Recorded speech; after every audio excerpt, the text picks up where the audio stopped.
Assalamualaikum warahmatullahi wabarakatuh. Salam dulur Kemenak Jatim. Bagaimana kabarnya? Semoga dulur semuanya selalu sehat, selalu berada dalam lindungan Tuhan Yang Maha Esa. Dulur Kemenak Jatim kembali bersama dengan saya Isnawati dalam program podcast Kemenak Jatim, informatif, inspiratif, dan edukatif. Dulur Kemenak Jatim, dalam beberapa pekan ini sedang viral di pemberitaan terkait adanya kekerasan di lembaga pendidikan keagamaan, salah satunya di pondok pesantren. Baik itu kekerasan seksual maupun kekerasan fisik yang mengakibatkan salah seorang dari santri di pondok pesantren di Jawa Timur akhirnya meninggal dunia. Tentunya pemberitaan ini berdampak pada citra dari pondok pesantren yang akhirnya menjadi sebuah kekhawatiran bagi orang tua ketika mereka menitipkan anaknya pada pondok pesantren. Nah, untuk lebih jelasnya terkait pengasuhan dan pendidikan di pondok pesantren, alangkah baiknya kita langsung berdiskusi, membahas bersama dengan ahlinya, biar kita tidak ada kesalahpahaman terkait hal ini. Baik, kali ini telah hadir bersama dengan kita narasumber yang tentunya beliau ini sudah sangat kompeten dalam hal pondok pesantren. Siapa beliau? Kita sapa bersama.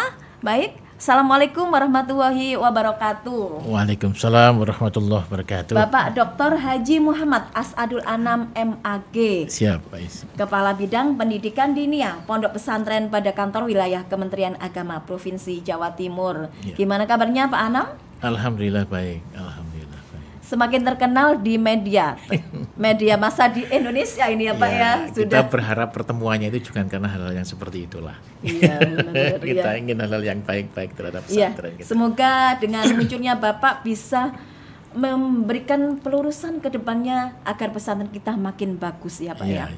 Oke. Baik Pak, terkait dengan pemberitaan tersebut yang sedang viral ya Pak ya.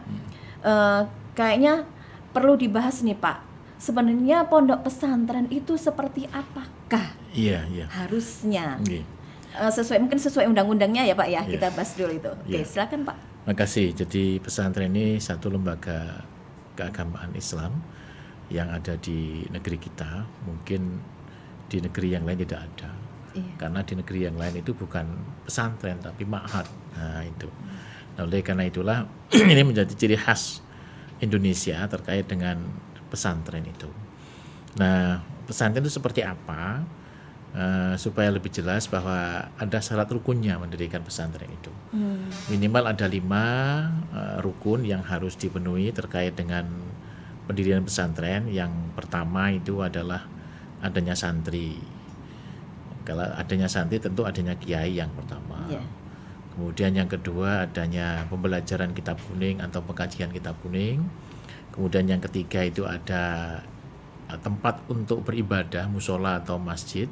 Kemudian yang kelima adalah adanya asrama atau tempat untuk bermalam para santri itu. 5 hal ini menjadi wajib ada di dalam sebuah lembaga pendidikan keagamaan Islam yang disebut dengan pesantren itu. Nah, terkait dengan beberapa sebutan yang lain seperti boarding house ataupun rumah tahfidz dan sebagainya itu tidak termasuk dari bagian dari pesantren. Oh, bukan ya Pak? Bukan. Kenapa? Karena boarding house itu di sana tidak dikomandani oleh kiai, tapi dikomandani oleh direktur yang kemudian mereka mendapatkan kesejahteraan dari pemilik yayasan. Nah, ini beda dengan pesantren. Yang pesantren itu adalah merupakan perwujudan dari cita-cita kiai. Jadi kiai meskipun tidak mendapatkan sesuatu dari proses itu karena menjadi bagian dari perwujudan cita-cita, maka menjadi sesuatu yang lumrah saja. Ini termasuk juga rumah tahfidz itu juga bukan pesantren, karena di sana pun juga tidak ada kiai, tidak ada pengajian kitab kuning dan tidak ada musola, kadang tidak ada tempat ibadah. Hanya meskipun itu ada tempat untuk menginapnya juga loh Pak biasanya. Iya. Jadi tidak ada syarat kelengkapan yang 5 tadi itu, maka dia juga bukan termasuk jadi pesantren. Ini oleh karena itulah justru keberadaan rumah tahfidz ini mereduksi keberadaan pesantren. seperti itu. Ini. Jadi kira-kira jumlah pesantren di Jawa Timur sendiri itu berapa, Pak? Ya, jadi gini, berdasarkan di dashboardnya EMIS kita, Jawa Timur itu ada 6.500 sekian. Banyak sekali 6.500 sekian, ya banyak sekali. Itu masih banyak yang belum masuk di update kita karena adanya beberapa pesantren besar yang menjadi induk pesantren kecil. Katakanlah sekarang Mambaul Ma'arif dan Anyar Jombang itu induknya adalah Mambaul Ma'arif, tapi dari dzurriyyahnya itu sudah berkembang sedemikian rupa banyaknya, bisa lebih dari 10 lembaga baru. Kemudian Lirboyo Kediri itu sudah berkembang menjadi 20 lebih. Kemudian Ploso dan sebagainya. Nah, inilah yang kemudian masih menginduk kepada yayasan induknya, sehingga mesti ada perbedaan terkait dengan keberadaan pesantren ini. Kenyataan di lapangan dan dashboard EMIS Kementerian Agama itu ada perbedaan. Dan hampir ada 1 juta santri yang ada di Jawa Timur ini. Nah, ini menjadi bukan pekerjaan yang sulit, tapi juga bukan pekerjaan yang mudah. Karena varian pesantren itu sangat banyak. Jadi ada pesantren yang memang yang terbanyak itu adalah pesantren yang mengkhususkan terkait dengan tafakuh fiddin, artinya pemahaman agama. Tapi juga ada pesantren yang bukan tafakuh fiddinnya dihilangkan, tidak ada, tapi lebih banyak kepada aspek katakanlah sekarang ketobibannya, pemberian terkait dengan penyembuhan penyakit. Itu juga ada. Seperti Pondok Siddiqiyah itu juga ada tafakuh fiddin, tapi yang lebih utama adalah bagaimana memberikan terkait dengan ketobiban itu. Ini. Oleh karena itu. Nah, kemudian juga aspek pendidikan di pesantren ini bermacam-macam. Ada pesantren yang kemudian di situ sudah ada lembaga formalnya. Maka pesantren ini akan turun di pendidikan diniyahnya. Jadi diniyahnya, mereka yang sudah belajar di situ di madrasah formal atau di sekolah formal di sana untuk menambah ilmu agamanya, maka pesantren tersebut mendirikan madrasah diniyah. Apakah itu ula, wusta, ulya, sehingga di sini ada penyempurnaan dari keilmuan yang didapat di bangku formal. Itu lembaga diniyah takmiliyah namanya. Kemudian ada yang memang salafiyah, sehingga di sana itu tidak ada proses pembelajaran formal.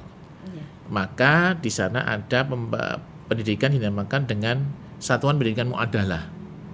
Itu seperti Pondok Sidogiri, kemudian Salafiyah Safiyah Sukorjo, itu mu'adalah, dan beberapa pesantren lain yang memang tidak ada formalnya, maka dia mendirikan mu'adalah. Atau pondok pesantren Salafiyah tetapi memberikan fasilitasi kepada lulusannya untuk mendapatkan rekognisi, pengakuan. Karena dulu sudah pernah belajar di situ, kemudian mereka belum mendapatkan pengakuan yang resmi sebagai santri yang memang sudah belajar ijazah syahadah yang formal, maka dia ikut program PKPPS. Pendidikan kesetaraan pondok pesantren Salafiyah itu ada, bahkan ini banyak sekali. Kemudian yang ketiga itu ada model KMI, Kuliatul Muslimin Islamiyah, itu seperti yang di Gontor. Nah, ini penerapan yang di Gontor ini klasikal, terstruktur, dan sepenuhnya itu diberikan kepada lembaga terkait dengan kurikulum. Karena memang mereka sudah mampu menunjukkan kiprah yang sekian ratus tahun di negeri ini. Nah, ini. Kemudian juga ada yang salafiyah murni. Jadi salafiyah murni itu mereka di sana hanya ngaji kitab kuning, belum ada mu'adalah, belum ada PKPPS, belum ada pendidikan diniyah formal. Yang satu tadi ada diniyah formal. Diniyah formal itu salafiyah murni, cuman proses kegiatan belajar mengajar di sana itu mengacu kepada kurikulum yang ditentukan oleh Kementerian Agama. Itu mendapatkan ijazah? Iya, mendapatkan ijazah formal. Yang salaf satunya tadi Pak? KMI atau Muadalah. Iya. Itu juga mendapatkan ijazah resmi dari pemerintah. Jadi sekarang semua lulusan dari pondok pesantren, mulai dari salaf sampai yang modern, semuanya bisa melanjutkan pendidikan yang lebih tinggi lagi karena sudah punya ijazah ya Pak ya? Sangat memungkinkan karena satu ada aturan yang diberikan pemerintah, yakni Undang-Undang Nomor 18 Tahun 2019 tentang pesantren. Kemudian KMA Nomor 30, 31, 32 itu mengatur secara teknis terkait dengan Undang-Undang Nomor 18 Tahun 2019 tentang pesantren itu. Ini. Jadi sebenarnya saat ini orang tua itu secara pengakuan itu sudah tidak perlu lagi khawatir dengan pendidikan di pesantren, nggak perlu khawatir. Mereka baik yang salafiyah murni ataupun yang kholaf, yang campuran antara salaf dengan lembaga formal, itu tidak ada masalah sudah. Oke, baik Pak. Ini mungkin memberikan gambaran yang banyak ya terkait seperti apa pondok pesantren. Dalam pikiran saya kan cuman yang ngaji kitab gitu aja, nggak tahu ternyata banyak macamnya. Banyak sekali. Oke Pak, dari 6.000 pesantren yang ada, terus dari 1 juta santri yang ada, gara-gara titik noda setitik aja ya Pak ya. Ada beberapa kasus zaman duluan, kasus yang muncul akhirnya berefek pada semuanya. Oke, sebenarnya ini titik kesalahannya dari mana kok akhirnya muncul adanya kekerasan yang seperti ini? Apakah ada hal-hal yang mungkin dari sisi pengasuhan seperti apa sih Pak di pesantren itu sebenarnya? Terima kasih. Jadi pesantren itu sekali lagi berbeda dengan lembaga formal, sekolah atau madrasah. Kalau sekolah madrasah itu maksimal 8 jam mereka di bawah pengasuhan dari kepala madrasah atau kepala sekolah dan gurunya. Tapi di pesantren 24 jam. Maka di sana seketat apapun, sebaik apapun pengawasan, nggak akan mungkin bisa mengawasi satu persatu anak. Oleh karena itulah di sini perlu dibuat sebuah kultur yang ada di lembaga itu. Kultur apa kira-kira? Katakanlah seperti Tebu Ireng, pondok pesantren Tebu Ireng itu membuat kultur uswah hasanah. Jadi contoh baik yang sudah diberikan dari para pendiri dari awal sampai sekarang itu kemudian dibukukan. Menjadi sebuah karakter, menjadi sebuah karakter yang jadikan karakter santri yang ada di Tebu Ireng.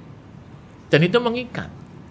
Nah, oleh karena itulah maka di sini perlu dibutuhkan itu. Satu contoh lagi, ada pondok di Malang itu, saya tanya dan saya diajak langsung sama kiai itu. Saya di sana, kemudian tidak boleh pulang setelah maghrib itu. Ayo Pak Anam ke belakang. Jadi belakang itu habis isya sampai jam 9 malam. Duduk di teras masjid sama kiai. Ternyata kiai ini hanya ingin menunjukkan kepada saya bagaimana interaksi santri antara santri yang dimana pondok tersebut itu adalah pondok anak-anak. Coba bayangkan, masih anak-anak. Usia berapa Pak itu Pak? Usia 6 tahun, yang paling kecil sampai dengan usia 15 tahun. Nah ini. Itu mulai jam habis isya sampai jam 9 malam ini nggak ada satupun anak yang kemudian nangis, nggak ada. Mereka bermain, mereka ya kebetulan hari itu jadwalnya adalah mereka sedang bermain-main dengan temannya. Nah begitu ada yang menangis satu, itu sudah jam 9 lebih 10 menit mungkin itu. Itu temannya itu sudah ada yang kemudian membantu mendiamkan ini. Sama-sama masih anak-anak. Masih sama anak-anak. Ini kan luar biasa. Saya tanya kepada kiai, gimana bisa membentuk karakter anak-anak seperti itu? Jadi gini Pak Anam tahu kan ruang tengah yang biasa kita pakai untuk makan itu, yang besar itu, Yai, berso, karena sering makan di situ saya. Jadi kalau pagi saya ini, kiai itu sarapan dengan para santri yang usianya masih 6, 7, 8 tahun. Ini jadi Pak Kiai itu digerubung para santri. Padahal santri di sana ribuan itu, bukan ratusan itu. Jadi betapa dekatnya Kiai ini dengan santri. Bahkan beliau mengatakan para santri-santri cilik ini itu maksimal dalam 1 minggu itu harus berkomunikasi 1 kali dengan saya. Harus ngobrol. Nah ini kan bukan pekerjaan yang mudah, meskipun itu sesuatu yang mudah dilakukan. Tapi memberikan satu konsen kepada santri yang usianya masih balita, masih belia ini, sesuatu yang luar biasa. Ini, nah model-model kepengasuhan seperti inilah yang seharusnya dibangun oleh pesantren. Bagaimana mekanisme ketemu antara pengasuh dengan santri, ini mutlak harus dilakukan. Harus ya Pak ya, harus wajib itu. Ini ya. Apakah dalam bentuk pengajian wetonan atau mingguan atau pasaran. Wetonan itu biasanya pasaran Pak ya. Jadi legi, paing, pon, wagi, kliwon itu biasanya pas wetonannya apa? Misalkan legi ya, berarti setiap legi, mau kemis legi, mau rebu legi itu tetap harus ketemu. Nah ini, atau mingguan. Nah seperti itu. Ketemu ini maksudnya dalam wadah sebuah pengajian, beliau kiainya memberikan ngaji kepada santri atau informal Pak bentuknya? Ada 2. Jadi pendidikan di pesantren itu ada 2. Yang pertama adalah tarbiyatul khalqi. Itu mengajarkan terkait dengan bagaimana penciptaan kehidupan. Jadi bukan hanya proses bagaimana penciptaan kita, tidak. Tapi seluruh aspek terkait dengan kehidupan kita. Berarti itu juga pendidikan bagaimana pendidikan agama dan sebagainya. Kemudian pendidikan umum itu termasuk tarbiyatul khalqi. Yang kedua adalah tazkiyatun nufus. Tazkiyatun nufus ini adalah pembersihan jiwa. Nah ini harus ada. Jadi biasanya tarbiyatul khalqi itu diadakan di ruang kelas atau pengajian umum oleh kiai. Nah kalau tazkiyatun nufus itu biasanya dilaksanakan setelah sholat wajib. Katakanlah setelah maghrib itu ada riyadhah. Nah ini ada 2. Kalau tarbiyatul khalqi itu komunikasi kiai dengan santri. Baik dalam bentuk bandongan atau sama-sama rame gitu, atau pada saat tazkiyatun nufus ini itu perilaku kiai di dalam pelaksanaan pembersihan jiwa itu seperti apa. Ini mesti ada itu. Jadi katakanlah setelah maghrib itu ada, saya pernah mampir ke pondok di Besuki, situ Bondo. Setelah maghrib sana itu santrinya ribuan itu. Saat itu saya ke sana itu satu pun tidak ada yang ditarik uang iuran untuk pesantren, nggak ada. Itu ribuan. Santri yang terbaik itu diumrohkan. Terus operasionalnya dari mana Pak? Nah itulah yang luar biasa. Jadi macam-macam. Nah ini gimana kiai membangun komunikasi tadi, pola pengasuhan itu pada setelah maghrib itu santri di masjid tidak ada yang bergerak dan tidak ada yang pergi. Jangankan pergi, bergerak aja nggak ada. Jadi duduknya ya sama, prosesnya ya sama. Jadi kalau di situ ada tamu, kemudian mereka nyamar jadi santri sana akan ketahuan, duduknya akan ketahuan karena berbeda. Nah ini adalah proses tazkiyatun nufus, bisa dengan menggunakan istighosah atau menggunakan pembacaan rotib dan sebagainya, itu macam-macam. Ini. Oleh karena itulah komunikasi ini itu menjadi satu pengikat, membentuk karakter kepada para santri. Tidak hanya itu, daharnya kiai, cara makan kiai itu juga menjadi kurikulum. Tidurnya kiai menjadi kurikulum. Kemudian semuanya itu menjadi bagian terpenting yang kemudian menjadi uswah hasanah tadi itu. Oleh karena itulah terkait dengan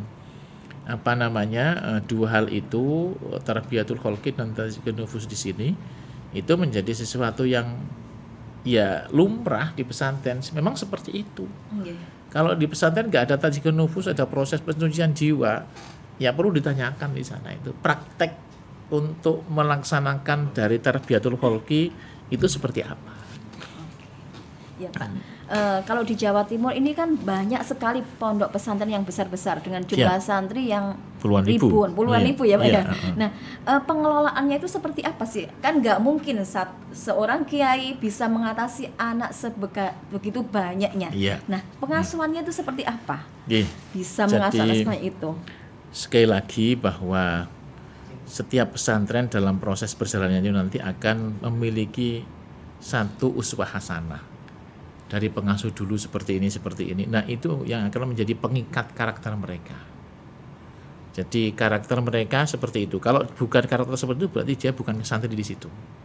Nah ini. Oleh karena itulah manajemen yang paling mudah itu memang di setiap tempat dan waktu itu harus ada pengasuh yang dinamakan dengan musrif. Yang dinamakan dengan pembina atau musrif itu. Jadi pengasuh itu unsur keluarga dalam pesantren. Sementara musrif itu adalah bisa diwakili oleh lurah pesantren, kemudian jadi katakanlah sekarang satu kamar, itu mesti ada pendampingnya satu. Kemudian satu lantai dalam satu tingkatan itu ada pendampingnya satu juga. Nanti dalam satu gedung itu juga ada pendampingnya satu. Sehingga mereka ini dalam setiap waktu dan tempat itu mesti terawasi. Selalu ya Pak ya? Iya, selalu terawasi itu. Katakanlah sekarang ada kegiatan tazkiyatun nufus pada saat setelah maghrib, maka di situ akan bisa dilihat kemana santri ini kok tidak ada. Itu dilakukan oleh para para pembina mereka. Nah, di sisi yang lain nanti katakanlah jam 3 mereka sudah bangun, sudah melaksanakan sholat malam. Ini juga dalam konteks tazkiyatun nufus. Nah ini juga begitu. Ini yang nggak ikut siapa atau di mana mereka. Nah itu mesti akan terkontrol. Nah kalau siang hari apalagi di dalam klasikal mereka akan diabsen. Ini. Oleh karena itu kejadian kemarin yang ada itu dilaksanakan di luar jam itu. Jadi pagi hari sebelum jam masuk pertemuan klasikal itu sudah dipanggil anak ini. Dipanggil oleh seniornya. Senior. Oh ya, ini berarti kan ada masalah lagi sebenarnya Pak ya. Ada lah ini seorang pembina musrif dengan senior junior itu seperti apa Pak? Apakah memang dibentuk seperti itu? Ya, gini. Jadi senior junior itu memang tetap ada. Tetapi jangan kemudian memberikan beban yang terlalu besar, bukan beban, tetapi kewenangan yang terlalu besar kepada junior. Yang kedua juga perlu ada pengawasan. Artinya bahwa pada saat masih pembina tadi itu diberi kewenangan, itu dari pembina yang di atasnya harus ada pengawasan. Jangan dilepaskan begitu saja. Karena pelaksanaan mandat kewenangan yang ada itu pada saat mereka melaksanakan dengan baik, maka bisa jadi akan muncul kekerasan. Nah ini, oleh karena itulah ini perlu untuk ada pengawasan juga. Jadi tidak bisa kemudian dilepaskan begitu saja, tidak. Tapi apakah memang selalu ada pelimpahan mandat dari seorang musrif kepada senior-senior seperti ini Pak? Apakah nggak lebih baik dihapuskan saja biar nggak ada rasa saya lebih tua, lebih paham, lebih berkuasa di sini? Sebenarnya aspek senior junior itu tidak harus dimaknai dengan kewenangan ya, tapi dimaknai sebagai salah satu, ada sebuah lembaga formal itu yang tidak pernah menerapkan aspek kekerasan di antara senior dan junior itu. Jadi prinsip bahwa yang tua harus mengasihi yang muda itu harus menghormati yang tua, ini menjadi sesuatu yang mutlak. Sesuatu yang mutlak itu. Oleh karena itulah, kalau di sana ada sesuatu yang ganjil, itu mesti ada karakter yang ganjil juga di sana. Nggak mungkin itu. Nah itu mereka yang tahu, bukan kami yang tahu, itu mereka yang tahu apa kira-kira yang diperbaiki. Ini hanya kasus oknum berarti ya Pak ya sebenarnya. Iya, oknum. Karena sebenarnya kalau ngomong masalah kekerasan nggak hanya di detik kali ini aja, di kasus ini ya sebenarnya. Ada. Jadi di beberapa tempat memang ada. Nah setelah kita lihat memang artinya begini, ada beberapa lembaga itu yang kemudian pendekatan untuk pembentukan akhlak itu ada yang soft, ada yang hard. Nah ini kalau yang soft itu ya tadi yang saya sampaikan bahwa yang tua mengasihi yang muda itu hormat kepada yang tua, ini soft, bagaimana kemudian mengimplementasikan dalam pergaulan. Tapi yang hard juga ada, bahwa setiap proses kegiatan tazkiyatun nufus itu kalau mereka terlambat ya dihukum, baik itu dalam konteks hukuman fisik ataupun hukuman lain yang kemudian dilaksanakan di sana. Baik Pak, pada pemberitaan yang muncul itu Pak katanya terjadi senioritas yang kemarin kekerasan itu Pak ya meninggal, karena ada senioritas ketika di investigasi lebih lanjut katanya kurangnya tenaga pengasuh. Ada yang bilang seperti itu, betul nggak? Saya kira kok tidak juga. Jadi hanya itu tadi pendekatan bagaimana supaya sesama santri ini disiplin, itu pendekatan yang digunakan adalah pendekatan hard dan soft itu. Jadi katakanlah pendekatan hard yang sekarang katakanlah. Jadi mereka sholat jamaah tapi tidak sholat jamaah. Nah kemudian proses bagaimana mereka dari kamar ke masjid itu kan macam-macam. Ada yang kemudian ya mereka digiring seperti kegiatan di lembaga militer. Nah ini kan menjadikan karakter yang kemudian cenderung pada aspek keras. Itu. Lain kalau kemudian mereka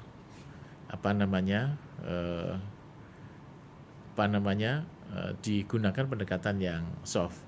Jadi ya terlambat ya boleh lah. Tapi itu kan akan menjadi karakter santri itu sendiri. Nantinya seperti apa. Jadi sebenarnya keseimbangan antara karakter individu dan karakter kolektif ini, kalau kemudian ada beberapa proses yang tidak jalan atau katakanlah nggak sesuai karakter individu dengan karakter kolektif ini, otomatis mereka juga akan tersisih. Artinya bahwa si santri ini itu tidak bisa mengikuti uswah hasanah dari para pengasuh-pengasuh yang dulu. Jadi sebenarnya sudah banyak hal, Mbak. Jadi katakanlah sekarang di pesantren itu kan ada pola yang kemudian yang tidak bisa dituliskan secara akademis itu. Jadi salah satunya adalah menggunakan pola selalu bergurau.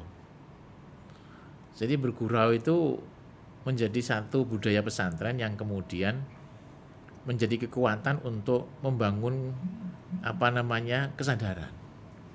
Oh, itu ada budaya baru atau gimana ya Pak ya? Ya sudah lama itu memang seperti itu. Jadi kalau kumpul mereka itu 24 jam di sana loh. Nggak ada orang tua, nggak ada saudara di situ. Maka mereka akan berkumpul dalam satu grup mereka. Jadi itu melatih, menguatkan mental mereka. Bisa jadi seseorang bukan dibully ya, tetapi jadi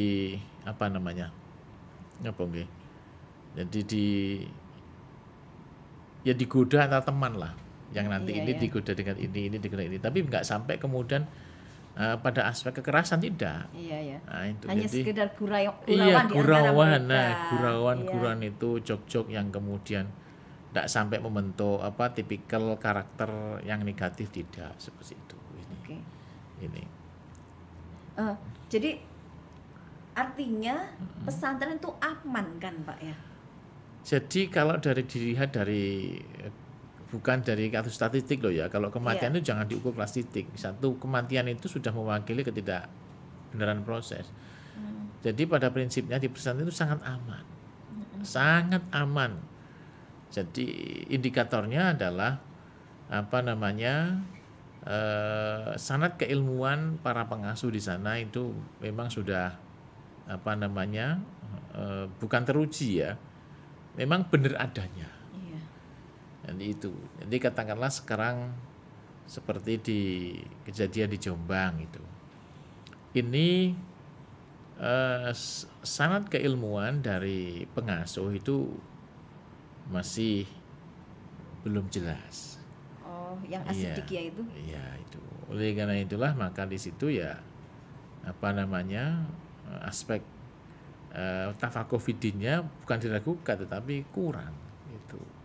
Sebenarnya kalau yang di Jombang itu sudah ada izin operasionalnya kan Pak? Kalau tafakufidin tidak ada hubungannya dengan izin operasional. Oh iya. Hanya pada arkanul ma'hadnya saja itu. Jadi sudah nggak ada masalah ini. Oleh karena itulah orang tua itu kalau ingin memondokkan anaknya ya harus tahu betul. Jadi sanad keilmuan dari pengasuh itu seperti apa. Nah ini yang agak sulit mungkin bagi iya. orang tua yang belum paham ya Pak ya. Iya. Terkait dengan pengasuh harus mencari info yang panjang juga berarti ketika menentukan pilihan untuk Iya. masukkan anaknya ke pondok pesantren. Jadi pondok-pondok yang sudah teruji sanad keilmuannya dan sebagainya itu, ya seharusnya ke sana orang tua itu memondokkan anaknya. Jadi ya kita tidak menutup diri ya, artinya gini. Beberapa saat itu saya sering ditelepon sama teman-teman itu. Mas, ini anak saya sudah waktunya ingin melanjutkan ke pondok. Yeah. Kemana itu? Yang diinginkan pondok seperti apa? Nah, seperti ini, coba saya rekom ke sini, silahkan dicek dulu ke sana. Jadi orang tua itu jangan kemudian percaya begitu saja kepada pesantren. Tapi cek di sana, bukan kok kemudian meragukan pesantren, tidak. Tapi sesuai tidak dengan apa yang ingin dicari, gitu loh maksud saya ya. Jadi sekali lagi bukan meragukan pesantren, tidak. Tetapi sesuai tidak dengan apa yang akan dicari oleh anaknya itu, seperti apa. Nah itu orang tua mesti akan melihat. Kemudian balik ke saya, alhamdulillah saya sudah cocok di sana. Ya monggo silahkan. Dan alhamdulillah juga baik anaknya, baik gitu. Artinya jadi lulus dan bisa melanjutkan ke tingkat yang lebih baik begitu. Di sisi yang lain ada lagi yang kemudian gini, orang tua itu kan kadang-kadang tidak melihat pada aspek anak dan juga aspek tapi melihat kepada trennya. Kemarin itu saya tanya, Mas, ini saya mau mondokkan anak. Di mana? Di sini. Apa pertimbangannya itu? Karena teman-temannya di sana. Terus saya bilang, saya sudah tahu pondok itu seperti apa. Nggak tahu. Kalau nggak tahu ya jangan membeli kucing dalam karung, saya bilang gitu. Artinya bahwa bukan kita meragukan keberadaan pesantren, tapi tujuan dari jenengan seperti apa, saya bilang gitu. Akhirnya saya sampaikan, kita arahkan, sudahlah kalau bisa diterima, coba silahkan dicek di pesantren ini, saya bilang gitu. Nggak beda jauh dengan kegiatan itu. Oleh karena itulah hal-hal yang seperti itu yang kemudian juga perlu sampaikan orang tua. Tapi yang paling bagus adalah melihat pada pesantren yang kemudian yang selama ini sudah menjalankan pendekatan-pendekatan yang soft seperti itu. Jadi coba sekarang seperti Ma'baul Ma'arif, Tebuireng, Baharul Ulum, Darul Ulum, kemudian Peloso Kediri, Al Falah, kemudian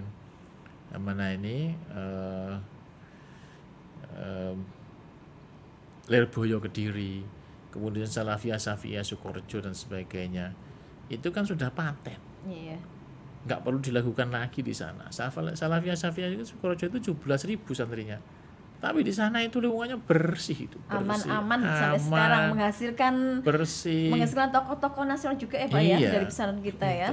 Ini Pak, kira-kira ada nggak ya dari pesantren itu yang memiliki aliran yang keras, yang terdaftar? Ya begini, terkait dengan pesantren yang kemudian terpapar kelompok kanan, itu insya Allah untuk di Jawa Timur tidak ada. Jawa Timur tidak ada. Aman. Jadi aman.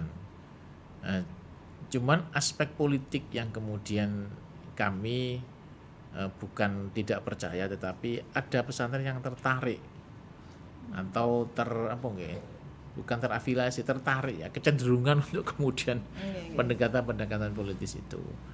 Ya bukan sesuatu yang salah, tetapi jangan kemudian menjadi bagian yang justru porsinya lebih besar ke arah politik dibandingkan dengan bagaimana mengurusi pesantren, itu saja saya kira. Itu. Ke pendidikan anak-anaknya ya Pak ya. Iya. Oke. Baik Pak, kembali ke masalah kekerasan pada anak. Iya. Terjadinya senioritas juga. Kira-kira solusi yang akan diambil itu sebaiknya seperti apa? Ini sebagai orang Kementerian Agama ini mungkin Pak. Ya, jadi begini, terkait dengan bagaimana problem kekerasan ini, sekali lagi bahwa uswah hasanah yang sudah dibangun oleh para pengasuh itu coba lebih dimunculkan kepada para santri. Artinya gini, dulu Pak Yai itu mendirikan pesantren ini cita-citanya seperti ini. Kemudian Pak Yai itu tradisinya seperti ini. Nah, hal-hal inilah yang kemudian harus ditransmisikan sampai dengan santri-santri yang baru. Bisa jadi santri-santri baru ini tidak mendapatkan transmisi keilmuan yang uswah hasanah itu. Tapi mereka pokoknya masuk ke sana, kemudian proses sana diikuti seperti itu saja. Ini. Jadi coba dibangun, kalau perlu dikompilasikan, dibukukan uswah hasanah yang dibangun oleh para pengasuh. Termasuk juga aspek bagaimana kiai menjalankan tarbiyatul khalqi dan bagaimana kiai menjalankan tazkiyatun nufus. Ini. Tazkiyatul khalqi sama tarbiyatul khalqi dan tazkiyatun nufus. Siap, tarbiyatul khalqi dan tazkiyatun nufus. Baik Pak, terkait dengan wacana pesantren ramah anak, itu seperti apa Pak? Apakah itu memang kedepannya dari Kemenak akan mensosialisasikan dan mewajibkan seluruh pesantren yang ada harus menerapkan pesantren ramah anak ini? Jadi sebenarnya kalau kemudian anak itu berada 24 jam di pesantren, itu sebenarnya ya pesantren sudah menerapkan pesantren ramah anak. Sebenarnya sudah ya Pak ya? Sudah itu. Oke. Cuma baik kasus itu kemudian kita lebih menekankan, ayolah ditekankan kembali, disuarakan kembali bahwa pesantren ramah anak itu patut diketahui oleh para santri. Kira-kira hal-hal yang kemudian terkait dengan kekerasan secara fisik, kekerasan secara seksual, kekerasan secara verbal itu seperti apa, mereka harus tahu ini. Itu. Jadi terkait dengan pesantren ramah anak ini tentunya kita di Kementerian Agama ini mengajak kepada seluruh pesantren untuk kemudian ya monggolah kemudian membuat spanduk bahwa pesantren ini pesantren ramah anak dan sebagainya seperti itu. Tapi kalau kemudian itu dideklar seperti itu kok sepertinya menafikan kemarin-kemarin yang jalankan sama pesantren. Seolah-olah dulu itu bukan pesantren yang ramah anak. Itu kan. Iya betul. Karena itulah itu. Kira-kira ini adakah indikator ketika pesantren itu bisa disebut sebagai pesantren yang sudah ramah anak? Ada. Jadi terkait dengan satu adalah aspek kemusrifan dan kepengasuhan itu. Ini mutlak. Jadi komunikasi pengasuh dengan para santri itu secara individu seperti apa. Kemudian sang musrif itu secara kelembagaannya seperti apa membangun komunikasi dengan para santri. Adakah persyaratan khusus Pak untuk bisa menjadi seorang musrif? Ya tentunya mereka yang sudah lebih senior. Jelas itu lebih senior ini. Lulusan dari alumni bukan alumni ya? Bukan alumni, tapi alumni. Masih jadi santri di situ yang lebih senior dari mereka. Nah nanti setelah mereka, kalau dulu kan nggak ada pembatasan orang mondok kan nggak ada. Nah sekarang ini yang kemudian pembatasan itu ada karena mereka di sekolah formal. Sehingga mereka yang kemudian bisa menjadi musrif kadang-kadang ya tingkatan terakhir atau mereka yang sedang proses pengabdian di pesantren tersebut kan ada pengabdian itu. Ini. Kemudian yang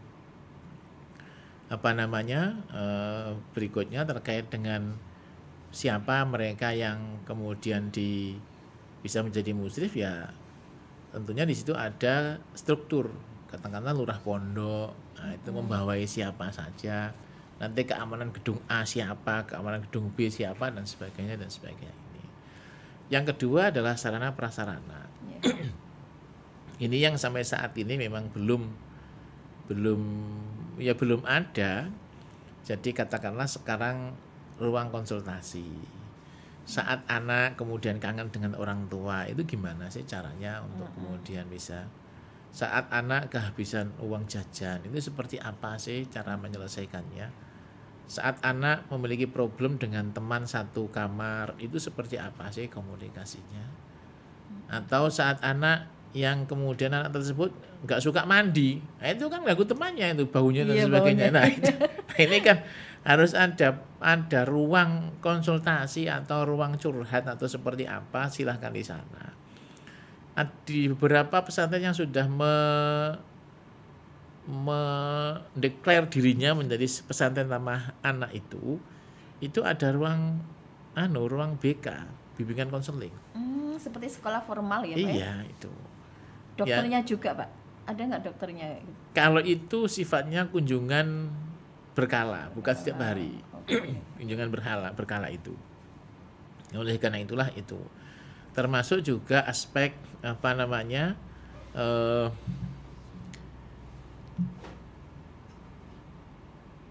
kurikulum dan proses pembelajaran.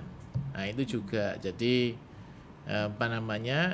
kalau di Jawa Timur tidak ada pesantren yang kelompok kanan, saya kira tidak akan diajari terkait dengan karakter jihad dan sebagainya. Jadi saya pernah diundang sama DRD, Dewan Riset Daerah, untuk membuat sebuah karakter anak di lembaga pendidikan. Kenapa sampai seperti itu? Karena beberapa lembaga pendidikan formal di daerah tertentu itu sudah terpapar kelompok-kelompok kanan. Jadi mereka itu kalau mengajarkan sesuatu pokoknya jihad itu. Itu sangat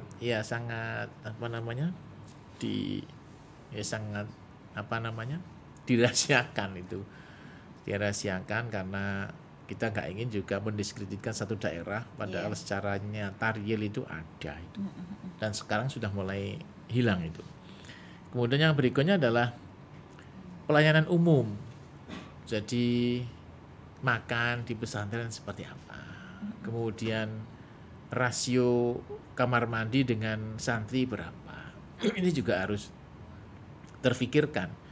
Nggak bisa santri 100 kamar mandinya cuma 2. Wah, repot nanti itu. Ini. Nah, oleh karena itulah itu hal-hal yang menjadi indikator. Jadi kemusrifan dan kepengasuhan, kemudian sarana prasarana, kurikulum dan proses pembelajaran, kemudian yang terakhir adalah terkait dengan pelayanan umum. Ini menjadi satu indikator kalau di situ tidak ada diskriminasi, maka saya yakin tidak akan ada proses kekerasan.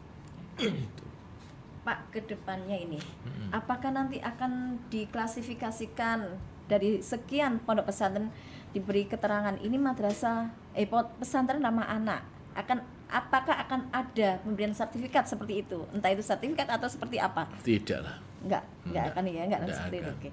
Karena memang basic awalnya mereka sudah ramah anak ya Pak ya. Iya, jadi ini kan baik kasus saja. Jadi beberapa yang sudah menerapkan proses ramah anak, bahkan pendampingan UNICEF itu memang di sana pernah terjadi kasus. Dan kasus ini ada yang memang satu tadi itu sanad keilmuan kayaknya nggak sambung. Yang berikutnya ada yang itu proses perekrutan guru ustadznya di sana. Jadi macam-macam itu. Jadi perekrutan guru tidak melalui proses dari yayasan, tetapi titipan. Jadi akhirnya terjadi kekerasan itu. Jadi macam-macam memang. Setelah baik case kita dalami itu, begini. Itu. Oke Pak. Ini biar lebih menenangkan hati masyarakat, orang tua yang menitipkan anaknya. Mungkin ada langkah khusus dari Kementerian Agama selaku pembina ya dari pondok pesantren yang ada di Jawa Timur itu seperti apa Pak? Ya tentunya saya berharap orang tua tidak perlu ragu untuk menitipkan putra-putrinya di pesantren. Karena prinsip utama belajar di pesantren itu adalah satu tafakuh fiddin, yang kedua adalah penjamin akhlakul karimah. Ini. Nah kalau di situ pesantren-pesantren yang kemudian mohon maaf dari contoh artis tiba-tiba jadi kiai, ya itu perlu dilihatlah di sana seperti apa. Bukan meragukan kekiaian mereka, tetapi prosesnya seperti apa. Ini jadi memahami menafsirkan ayat aja sudah belepotan, tidak karuan, ya lebih baik tidak kemudian perlu dipondokkan di situ. Ini kemudian juga apabila di situ ya ditanya sang kiainya seperti apa, ini kan juga untuk kemudian melihat terkait dengan sanad keilmuannya. kepada ulama-ulama besar itu nyambung tidak seperti itu. Kalau dua hal ini terkait dengan sanad keilmuan dan tafakuh fidinya itu terpenuhi, insya Allah tidak ada masalah. Lembaga itu tidak akan ada masalah. Gitu. Itu. Jadi apa namanya? Ya seperti itulah. Terus Pak, mungkin yang terakhir ini langkah apa yang dilakukan oleh Kementerian Agama terhadap pondok-pondok pesantren agar semuanya seragam bisa ramah kepada anak? Ya mungkin kita nanti akan mencoba untuk masuk ke pesantren, meskipun prinsip utama pesantren itu sudah ramah anak. Yeah. Ini, jadi tetap kita sampaikan ke sana ya kita sampaikan aturan-aturan pemerintah yang baru terkait. Bisa jadi mereka itu tidak memahami aturan yang ada atau belum tahu aturan yang ada, sehingga hal yang seperti itu menjadi lumrah, ternyata dari aspek aturan tidak boleh. Jadi kalau sekarang itu takzir itu hukuman pada santri itu sekarang tidak ada yang kemudian hukuman fisik, tapi sudah mengarah kepada hukuman-hukuman yang bersifat lebih mendidik, katakanlah disuruh baca Quran, disuruh menghafalkan dan sebagainya itu, atau disuruh menulis ayat, disuruh menulis surat dan sebagainya itu. Jadi itu tidak seperti dulu. Kalau dulu kan disuruh bersihkan WC, disuruh digundul dan sebagainya, sehingga bagi mereka yang memiliki ketahanan psikologi maka itu tidak menciptakan satu trauma. Tapi kalau mereka memiliki kerentanan psikologi, itu bisa menjadi sebuah trauma yang menghantui mereka seumur hidup. Seperti itu. Baik Pak. Nggak terasa ya Pak, hampir 60 menit. Waduh. Hampir 60 menit kita membahas tentang pesantren yang ada di Jawa Timur dan mungkin solusi-solusinya untuk agar orang tua juga merasa aman, nyaman dan tenang menitipkan anaknya di pondok pesantren. Terima kasih banyak atas waktunya, atas kehadiran Pak As'adul Anam di sini.